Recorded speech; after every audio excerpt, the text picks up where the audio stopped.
London, Peter, and Simon faced great challenges if they were to reach freedom. The most daunting is the distance from Fayette to a free state over 400 miles away.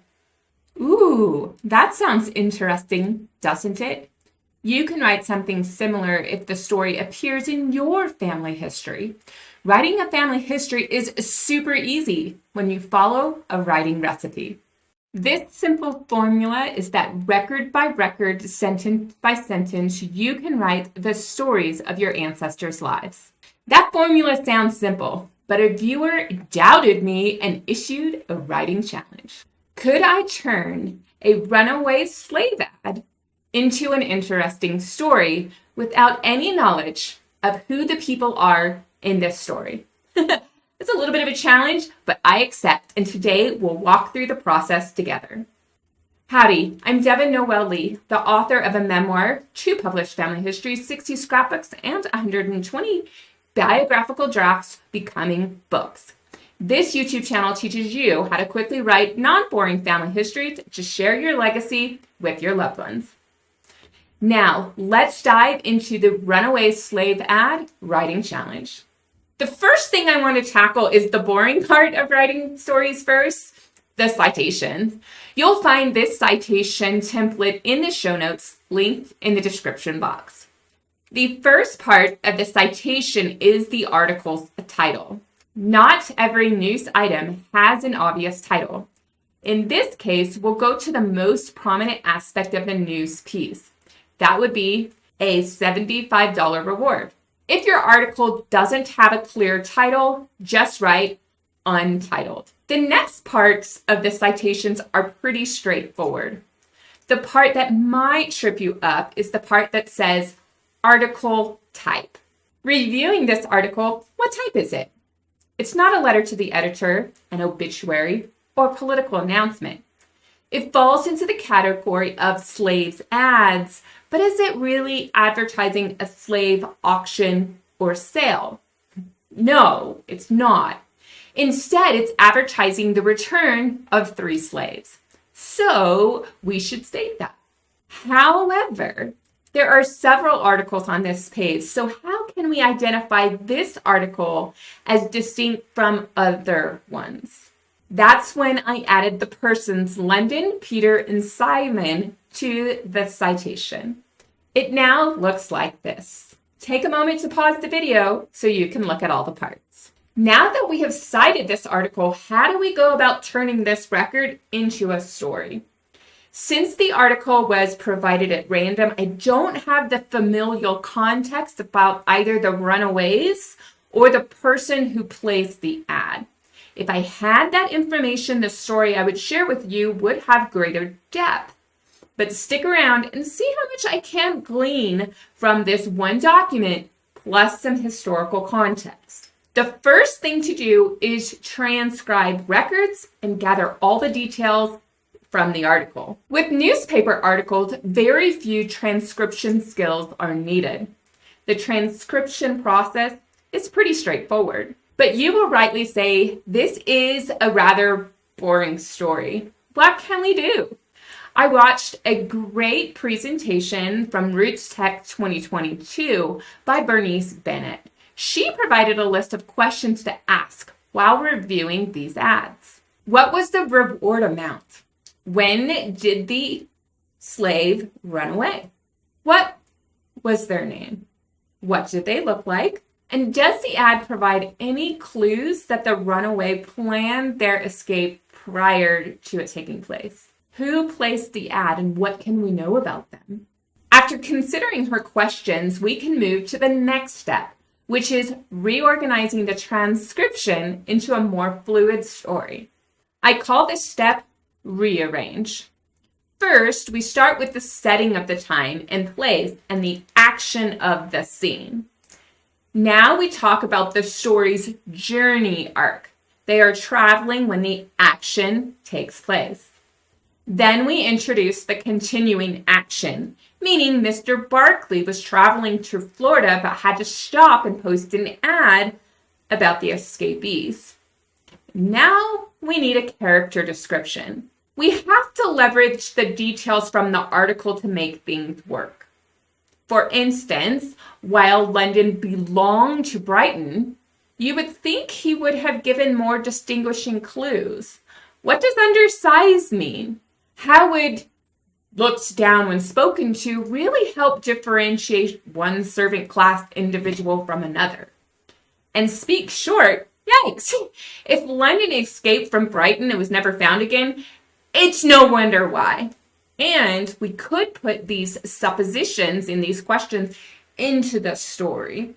I'm not going to do that this time around, but you give it a try and leave me your samples in the comment section. Peter's age is unspecified, and we're lacking into details to truly identify him along a North Carolinian road. And Simon's information isn't all that better. But you use what is available and just rearrange it so that it flows better in your story. Now that the story is rearranged, what can you do next? Well, this is when I would actually add familial context and biographical details about the different people in the story to enhance those character descriptions. But since I don't have that familial context about either the runaways or the person, I'm a little bit stuck. Now, I do think I might have figured out who the 3 slave owners are. And if you want to look at the show notes, I'll have a link in the description box, and you can let me know if you think, yeah, I think you figured out who these people are. Without the personal context about the slave owners or the escapees, am I stuck? Can I still turn the slave ad into something more interesting? That's the beauty of this challenge. It is possible to write an interesting story, even if you have very little to go on.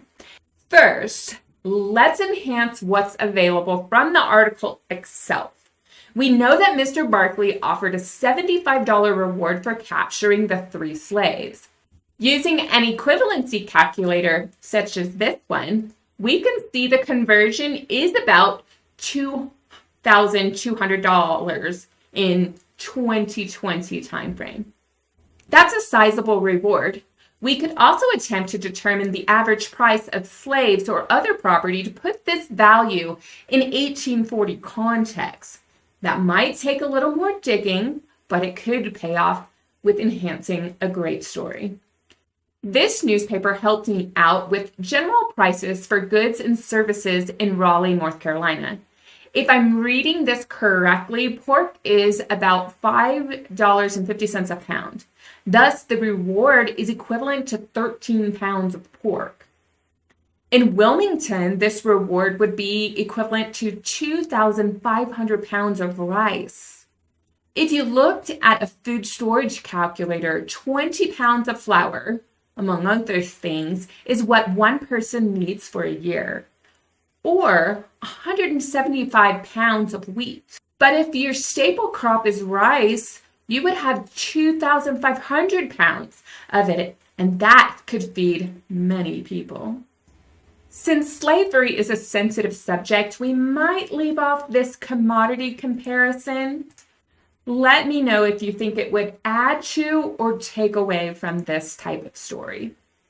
Another easy story enhancement is discussing distances between Hertford, North Carolina, and the ultimate destination in Florida. Then we can insert how many miles into the journey these slaves escaped. The story mentions that 2 slave owners were from Hertford, North Carolina. So we're starting the story there. The slaves escaped in Fayetteville, so that location was added to the list. The article mentions traveling along a specific road in South Carolina, and Mr. Barkley intends to go to Augusta, Georgia, and then to Marianna, Florida. All totaled, the journey, if successfully completed, would have taken Mr. Barkley and the slaves 750 miles. Now, a horse-drawn wagon or carriage on average could travel 10 to 30 miles per day, depending on the condition of available roads, weather, and the condition of the horse or oxen and the weight of the carriage. A lot of factors there. Assuming the average of the average, we'll say Mr. Brighton and the slaves traveled 15 miles per day from Hertford County, North Carolina, to where they escaped near Fayetteville. Thus, the slaves escaped 12 days into a 50-day journey. Can you see how this story is already improving? Before we continue, please take a moment to subscribe to this channel and hit the like button. This feedback helps me know you like this type of content and to make more of it in the future. Now, Mr. Brighton said 15 miles from Fayetteville is when the escape happens, but didn't specify if this was northeast or southwest along that road. I recommend omitting that detail to keep the story tight. If you add the article beside the text, your reader can do their own speculation. But let's keep adding to this story. Now let's put on our thinking cap and begin to speculate about the participants in this story. What may be the motivation for these persons to run away?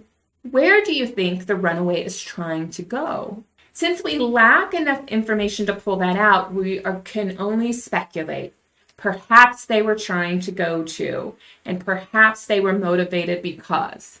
Those are the type of sentences we need to add to our story. Some other things to consider. Since Peter and Simon were connected to Mr. Southall, would they want to escape to be together? Were they family or just familiar with each other? Did any fellow slaves, perhaps family members, escape previously, and Peter, Simon, and London were trying to meet up with them? Or are they the first to make such an attempt?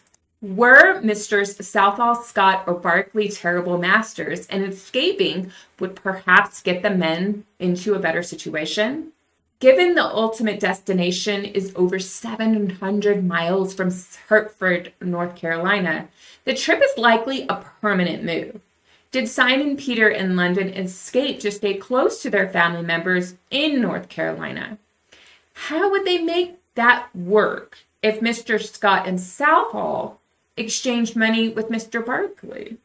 Again, you could include the speculation if you knew more about the individuals and what eventually happened to the fugitive slaves, or knew more about the slave holding, the list of slaves that the 3 slaveholders had, if these people were recaptured or not, studying the slaves that were part of Mr. Barclay, Mr. Scott, Mr. Southall.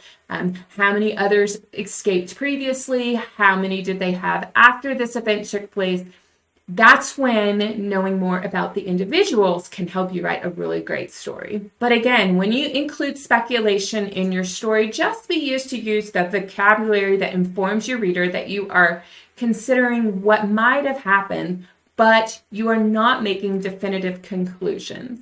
Whether you want to add speculation to your story or not, there is another way to enhance the story, and that is to add historical context. In this case, I consulted the History Channel for some quick facts to get the story started. I discovered a couple of things. First, London, Peter, and Simon faced great challenges if they were to reach freedom.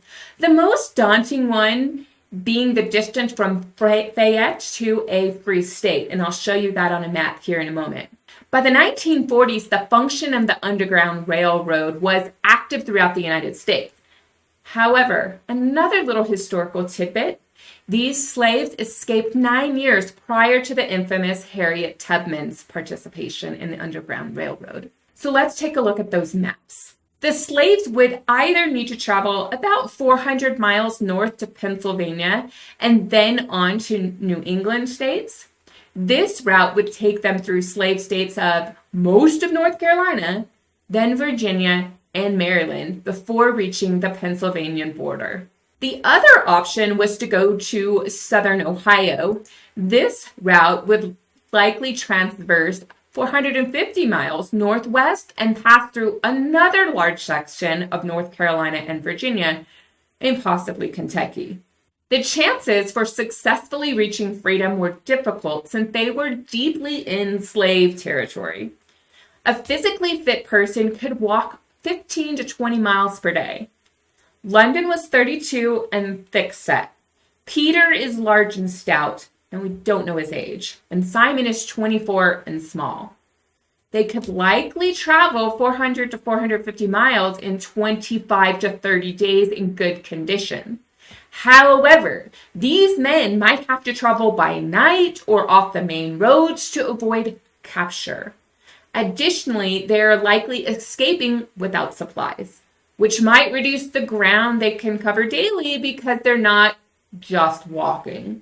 Notice how I can take everything I just shared with you and turn that into the foundation of an enhanced story for this ad. What other challenges could they have faced? Jail time or something worse. If they didn't reveal their true names or owners' names, a jailer would put a notice in the newspaper revealing who they had captured. If the original owner didn't claim these men, the men would then be sold to someone else. However, the jailer would inform future owners of their escapee status, which might result in a worse living situation than the ones they just left. Wow! Just a little bit of historical context, and you can have many paragraphs to add to your story. And notice these details about the trials these three escapees faced add drama to the story. Granted, this is telling and not showing, and I created a video about showing and not telling, which will also be linked in the description box. But we can't zoom in on Peter, London, and Simon without that background knowledge of the people involved in the story. However, that is a lot of information to take the boring little slave ad and turn it into something more interesting with that setting and drama and tension. Always consider adding context to even the smallest stories. Are there more details we can dig up? Absolutely. Research the three owners to learn more about their operations. Attempt to figure out how Mr. Brighton Barkley might have known Mr. Southall and Mr. Scott and why he was traveling with their slaves. Search the newspapers to see if the three owners had other slaves that disappeared, to see if there was a trend. Look at Raleigh newspapers to see how often a runaway was captured. Now, I might have missed something, and that's the beauty of the comment section on this channel. What other things do you think someone related to the participants in this story might add to make their story far more enjoyable to read? In this writing challenge, I hope you noticed how one little article generates more questions to ask to add more depth to your story. If you would like to challenge me with a different record type, send me a link to the record type and hopefully the associated family tree, and I'll walk you through the process of turning records into paragraphs and paragraphs into stories in a few easy steps. You'll find the link to the contact form in the description box. Thanks for watching. If you liked that video, leave a comment and then go and watch this video about adding context to family histories.